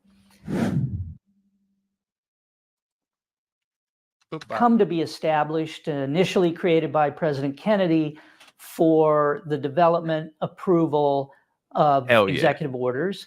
And that's typically followed. Again, they're fairly formal documents. So initially, there's a proposal for an executive order that someone within the president's administration or the president himself will come up with. Sometimes that's from the top down. The president himself or the very senior advisors to the president may have. I'm going to follow Foxy's advice, and from this point forward, I'm going to try to be neutral while still addressing the threats they're talking about here. It's going to get slightly less fun. Have an idea for not much. Or a policy that needs to be advanced, something that needs to be changed in a way. This still looks like a guy that collects Victorian dolls to practice kissing with. The executive branch is carrying out its functions and duties, and they may propose an executive order. Conversely, it may be bottom up. It may be an idea for an executive order that percolates up from a department or agency that has an interest in that subject matter and has identified a need for presidential direction or a desire for advancing presidential policy and effectiveness through an executive order. So the executive order idea will be proposed and discussed among the interested different policy advisors or department heads. And then it will be assigned to the director of the Office of Management and Budget, OMB, to coordinate the development of the text for the executive order, the ideas, and then ultimately the text. Somebody is charged with drafting the first draft. It may be somebody on the president's domestic policy or foreign policy team at the White House. It may be an agency or department under the supervision of the secretary who prepares an initial draft. Then the director of the Office of Management and Budget will circulate that draft to all departments, agencies, and offices that may have an interest in the issue. And it goes through multiple drafts. It gets reviewed and approved by the director of the Office of Management and Budget. Also, Martin Graf. One of his subordinates, the director of the Office of Information. Del Martinez, I changed a family member's mind without even trying. I was talking to someone else about how girls as young as 8 can get their period, so can technically get pregnant if ARD. The guy was surprised. Yeah.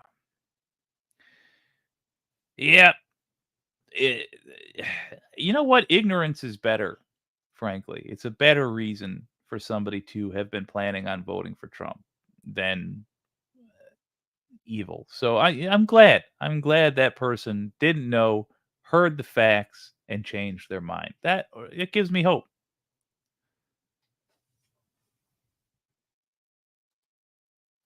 David Martin Graf. I'm sorry, I don't follow. I'm lost on the whole conversation. There's a lot happening at once, but I'm talking to Foxy this time around because I want to hear about her converting of 8 people. Man, that's significant. If we were all able to do that, if we were all able to convert 8 people,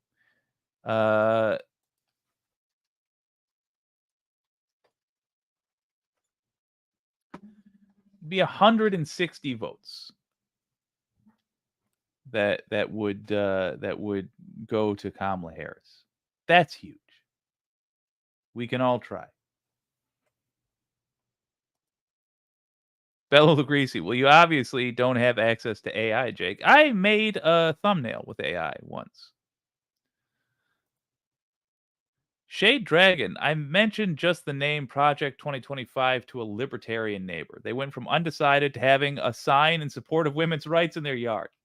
2 more votes in the right direction. You guys are amazing. I have thus far basically only been able to argue. I haven't been able to do much swaying. So maybe it's time to do speed date again and just make the only topic vote for Harris. Vote for Harris, vote for Harris. I might try that again. We'll see. I'm going to double time this guy because, yeah, he is boring.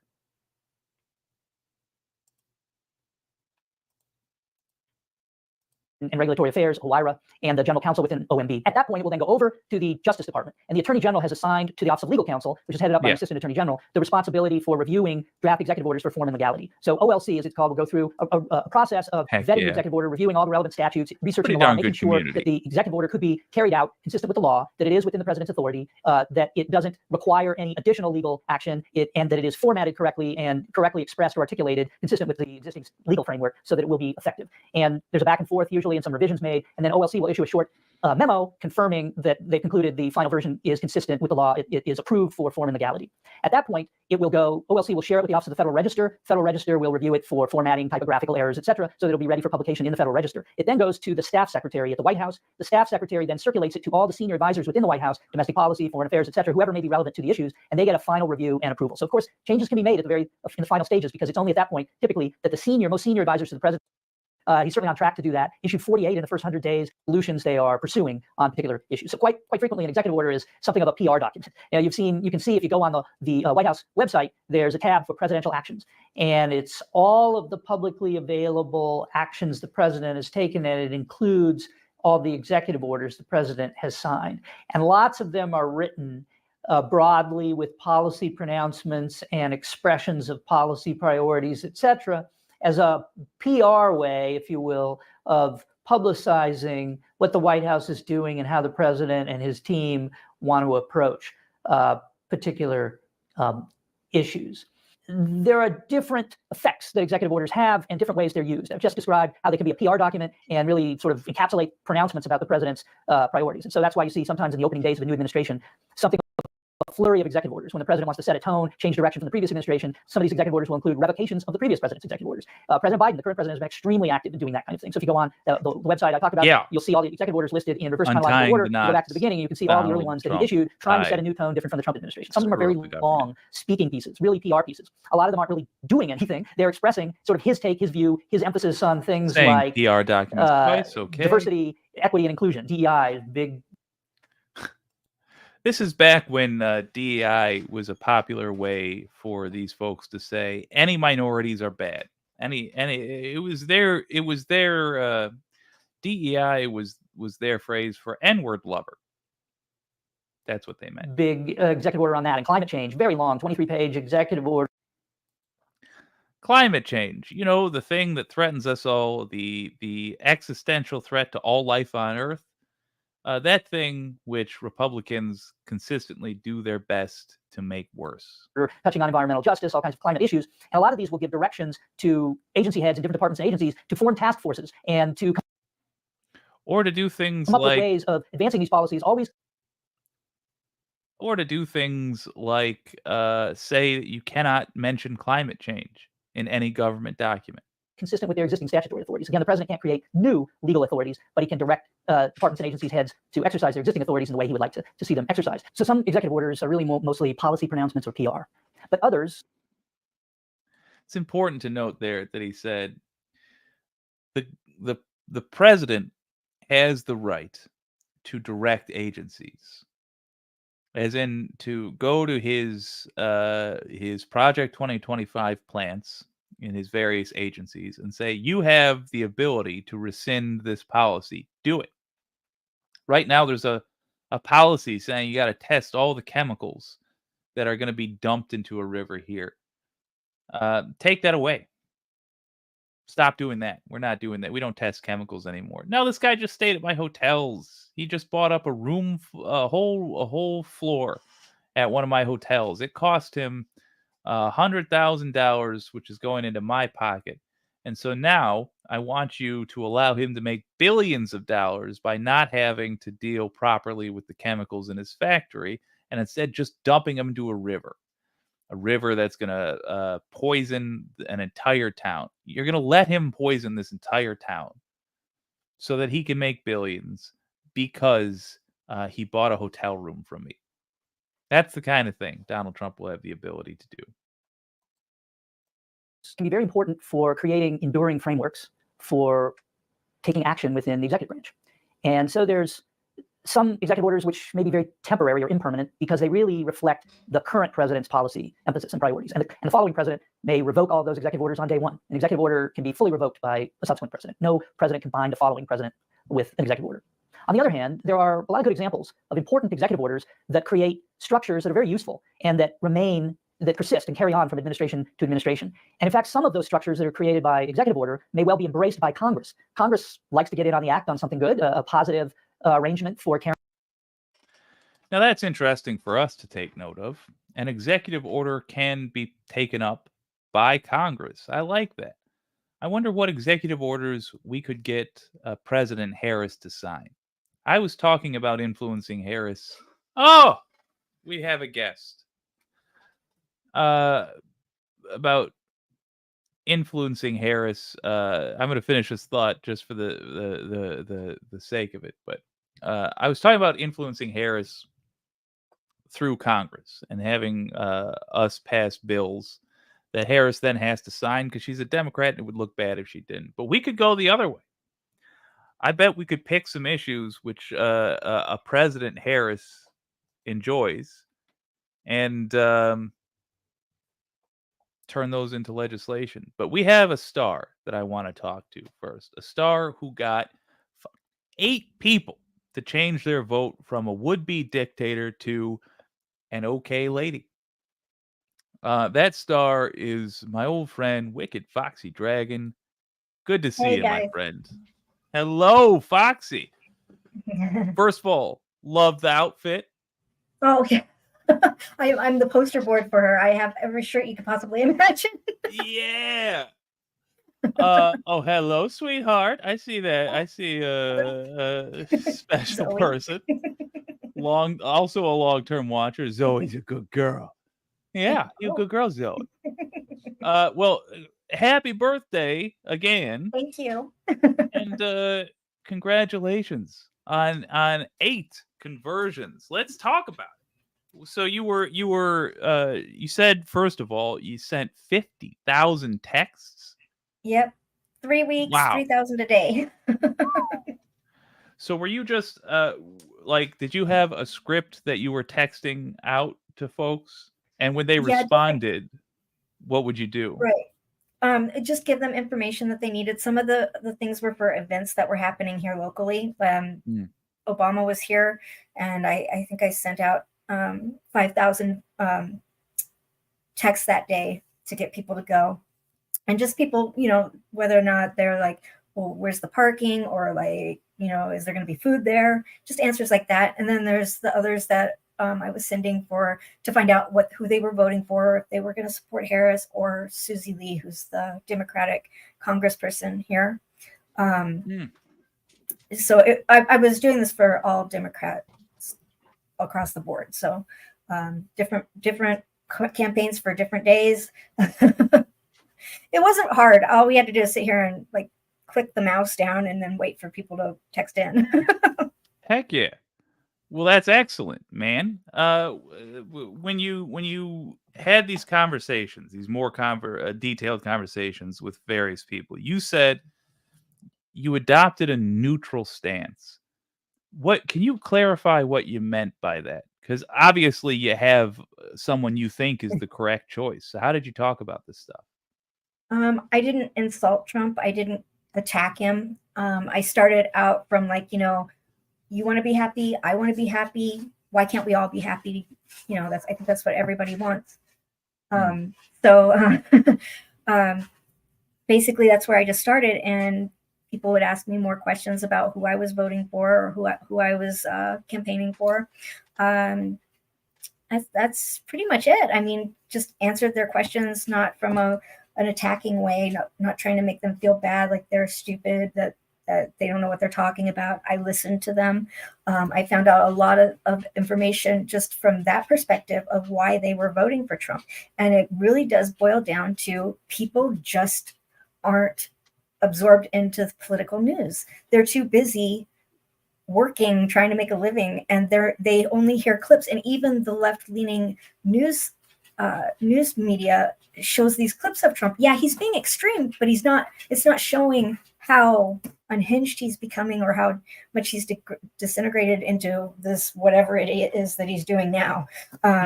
It doesn't show any of that. So, you know, the whole like cognitive decline thing isn't even really in their minds, because they don't see any of that. They just see him as being extreme, which we all knew he was to begin with. And, you know, they didn't really have a reason not to like it. They feel like they were doing better back when he was president. I provided information that showed, you know, statistics that, you know, it really wasn't that much better than now. And I kept reminding people, you know, when Biden took office, where were we then? And that was after Trump was here for 4 years. Well, oh, no, COVID. I'm like, no, he didn't handle COVID correctly. And that's why COVID had such an impact on us. And when I showed them the information and backed up the facts, they just, how could they deny it? Absolutely. First of all, well done. And second of all, for others having that conversation, if you, over the next few days, somebody comes at you with the COVID as an excuse for anything wrong with the Trump presidency, really stress every president has a major challenge, at least one, often several. Trump had one, it was COVID, and admittedly, that was a bad one. It doesn't mean he didn't handle it terribly. 9/11 was Bush's major challenge. He also handled it terribly. Biden had COVID, yes, and then the war in Ukraine, which had cascading economic effects. You hardly hear about the gas crunch anymore because Biden handled it well. I think you did excellent, just not letting that phase you, man. Who was the toughest one to change their mind? That's a hard one. I think, well, first of all, my friend Kim's dad, I didn't even talk to him directly. It was just I was sending Kim information and she was passing it on to him. So I actually didn't even have a conversation with him. So that he was pretty easy. Now her mom, on the other hand, that's a different story. She was a diehard Trump fan from day one. In fact, Kim was too. And yeah, it took me a while, but again, like I said, I wasn't trying to force her into anything. I wasn't trying to tell her, look, this is why you shouldn't vote for Trump. I was just sharing with her here and there, you know, why I was not voting for Trump. Yeah. And that just seemed to sink in after a while. Plus, she started to really start paying attention to other news outlets, and because she usually watched Fox. So, you know, she just kind of paid more attention to more widely diverse news media. And I really honestly think that, you know, you have to come at people like this. They don't know that they're wrong. And who knows? You don't know that you're wrong until you don't know, you know, until you get presented with more information. Otherwise, you don't have any other reason to believe anything else. Yeah. And it's like I tell Kim all the time, I'm like, people stop looking for their keys after they found them. And that's something that we can't do in this case, because just because you find something that supports what your viewpoints are or opinions are does not mean that that's where you just stop and there's no other information out there. And most people just stop when they find something that supports what they already think. That I'm right, because look, there it is right there. Somebody else thinks it too, but that's not the way it works. Yeah. So with the Fox News thing, and I don't expect you to know this, just wondering if you have any insight. Did Kim's mom ever give you insight as to how she felt about, or if she was aware at all of the Tucker Carlson lies, where he knew that the election wasn't stolen? It was revealed in text that he knew, but he lied about it anyway, and Fox lost or had to settle that lawsuit. What were her thoughts on that? We really didn't touch on that because, again, I was trying to stay away from, you know, the whole like pointing the finger or pointing out what they did bad. I just tried to point out what Kamala is doing good. So it wasn't like a bash Trump type conversation. It was more of just a casual, like, hey, yeah, did you hear this, this, and this? And that's what Kamala is saying that she's going to do. You like that idea? Well, maybe you should give it a little bit more of a consideration there. Another thing that I did know with the people that that was a result of me and Kim's friendship. They truly believed that Trump had actually raised minimum wage when he was in office. They did not realize that he was against raising the minimum wage, but some states decided to take it upon themselves to change their state laws, and they just thought that was Trump doing it. So after I explained that whole thing, that kind of like was like, oh wow. And then I showed him saying that he didn't think that the minimum wage should be raised, and they were like, whoa. When did you just go in knowing that off the top of the dome, or did okay? For me, I find a lot of it is I'll hear somebody saying something like that, and I won't know that it's wrong, but I'll think that does not sound like something Trump would say, and then I have to go look it up, and I come back later. How often did that happen versus how much of this was just stuff where you blatantly knew the answer right away? I'm not sure that I had to come back to it. It was more like I just had my talking points that I know why I'm voting for Kamala Harris, so I don't have to go and look for anything else. I wasn't trying to disprove Trump on anything. I was just trying to prove Kamala was better. How much misconceptions about Kamala Harris did you have to clear up? I wouldn't say that much, but people just didn't really know who she was or didn't know what policy she was. In fact, the two of the RBTs at my son's school, I walked into the office the other day to pick him up, and they were having a heated conversation about politics. I walk in, and the owner points at me and she goes, "That's who you need to talk to." I'm like, "What I do? I didn't do nothing." So I just kind of explained a few things, because one of the RBTs was really kind of off in left field. She's like, well, all they do is attack each other. There's no policies put out. So the next day I brought my blog post that laid out the economic plans. That was a comparison between Trump's and Kamala's, and just handed it to her. And she said, okay, I'll read it. And then the next day she gave me a thumbs up with Kamala. Yes. Amazing job. I think this is the necessary work, which is first of all, if we survive this, it'll be because of you and folks like you, I think. But I do also think this is the necessary work that will continue into the next 2 years. I think the conversation is going to shift from talking people off a ledge to talking people into the lounge, where we're talking to Democrats and being like, hey, look, these candidates are good. These candidates are not so good. And we need to stop voting for, I don't know what you'd call them, because they're not, I don't like Dino, but there's a lot of Democrats who have, let's say, a mixed bag of policies. And I just think we can do better. I think the skills you're learning now, you're learning in hard mode. And you're about to enter into much more reasonable conversations. Thank you. I hope so. But I have actually been really hardcore on telling everyone I know that it's not just the presidency that we have to vote for. We have to vote down ticket. And just when they get elected, our job is not done. That's when it starts. Because like I had to email my representatives every single day for 3 months to get that gun law passed. Unfortunately, the governor vetoed it. But I'm not voting for him this time, and I don't think many of my other people that know me are either. Well, hell yeah. We will be removing him.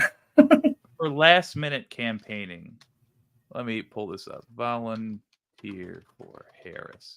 For last minute campaigning, do you think a bunch of lefties calling on a Sunday and a Monday could be of use? I think that it couldn't hurt. It definitely could not hurt. In that case, but I really think that this is on the downhill going in. I think that people are not going to make that last minute decision like they were going to go to work, but they just changed their mind and decided to go vote. I don't think that there's going to be a lot of that. Well, thank you for the work you've done. Man, I can't tell you how proud I am to know you. This has been great. Let's hope we make it through Tuesday. I think I'm going to wrap this stream up, my Yes. friend. We're not going to do better than this. Wait, before we go, I'm going to give you a high five. There we go. See you, Foxy. Bye. That was old friend of the show, Wicked Foxy Dragon, converting 8 people at least, sending 50,000 text messages, coordinating, helping out. I mean, an absolute model citizen as far as I'm concerned. If you want to help out, you want to make some last minute calls, what the hell? Why not? It'll make you feel good. You can use the link I just shared right there. We're gonna do more of these streams throughout the weekend, over Monday, and then of course we're gonna be doing one hell of a stream on Tuesday as we follow the election results, as well as the letter hack's journey to New York. It's a wild one, man. In the meantime, this has been WYCD Wicked. That stands for What You Can Do. My name's Jake, and this is Donald James X.